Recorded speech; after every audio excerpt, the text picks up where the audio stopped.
Al respecto, no solamente de su carrera, sino pues los diferentes hechos que la llevaron a este escándalo. Por eso saludo con mucho gusto a Carlos Ramírez, que está vía telefónica para analizar este tema. Él es analista político. Te saludo con mucho gusto, Carlos. ¿Cómo estás? Buenas tardes. Buenas tardes, Max. Un gusto saludarte y a tus órdenes.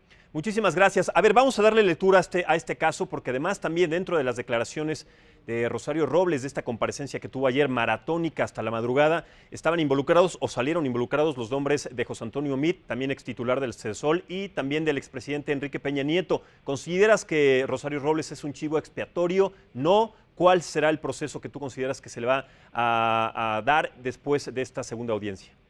Bueno, todavía no sabemos si es chivo expiatorio o no. Hasta donde vamos, el expediente está siguiendo todo un procedimiento en donde ella aparece como responsable. La están acusando de uso indebido de funciones, es decir, de que después de haber sabido una serie de irregularidades, no las procesó al presidente de la República. La siguiente etapa es si el presidente tenía o no forma de hacerlo.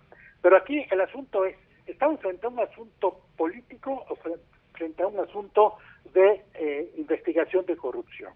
Primero, es importante aclararlo. Y segundo, que para mí es lo que hay que subrayar. Se está castigando la corrupción, entonces Rosario Robles forma parte de una trama, de una maquinaria. La primera pregunta que me salta a la vista es, ¿y dónde está el dinero? Claro. Se supone que triangularon, ¿a dónde se fue?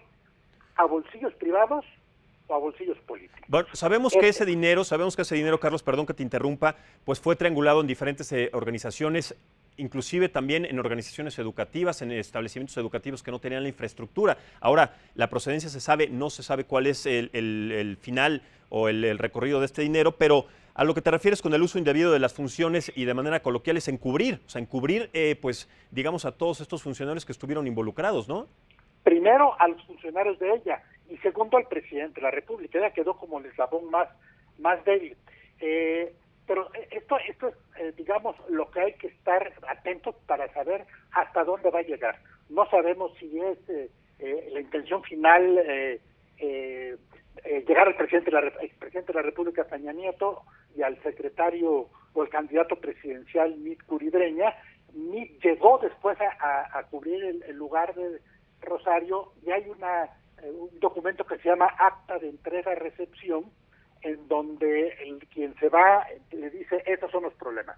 Y quien llega dice, ¿qué problemas son y cuáles resuelvo? Ahí habría una complicidad. Estamos, yo creo que al principio de lo que puede ser una trama de corrupción institucional de poder político, pero no sabemos hasta dónde.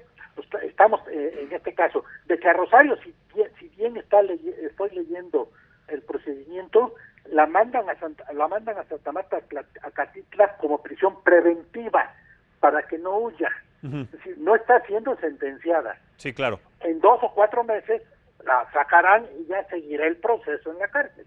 Ya se verá si es, digamos, una responsabilidad mayor de decir ella se robó el dinero, entonces sí ya podría ser un castigo mayor, o simplemente la castigan con inhabilitación por no haber cumplido su función de estar supervisando el uso del dinero. Entonces estamos frente a prisión preventiva para evitar que huyera.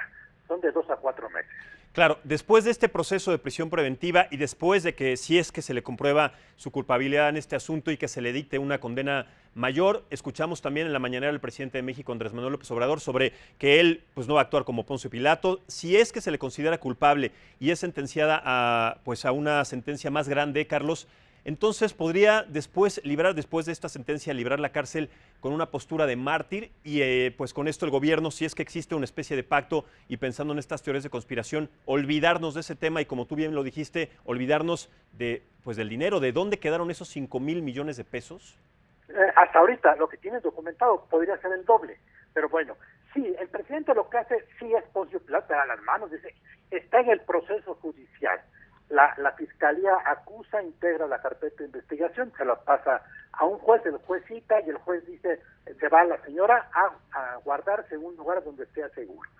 Sigue el proceso de investigación y ahí es donde se verá pues hasta dónde es solamente el caso direccionado hacia ella y ahí se acaba. Falta ver qué pasa con Emilio Cebadúa y Ramón Sosa Montes Herrera Moro, que son los dos principales colaboradores que firmaron los contratos, ella Correcto. no los firmó. Entonces, estamos apenas en el comienzo. Es muy temprano para decir si el presidente tiene un compromiso con la lucha contra la corrupción o no el presidente tiene ya un acuerdo político o un proceso político. Yo creo que el caso de Rosario va a ser la prueba del ácido de lo que sería su política de lucha contra la corrupción. La prueba del ácido es un poco, en contabilidad se señala, a establecer el índice de solvencia y liquidez de las empresas. Aquí vamos a ver el índice de solvencia y liquidez de que si estamos en la lucha contra la corrupción, o hay que tomar en cuenta también, hay una rencilla personal que viene desde el año 2000 entre Rosario Robles y el hoy presidente López Obrador, y bueno, estamos acostumbrados a este tipo de venganzas cuando uno llega al poder y el otro lo pierde. Entonces, es el arranque, hay que estar muy atentos. Si estamos, repito, subrayo, es un proceso, sí, de lucha contra la corrupción, entonces sí que se cuide el presidente Peña Nieto ni de algunos otros.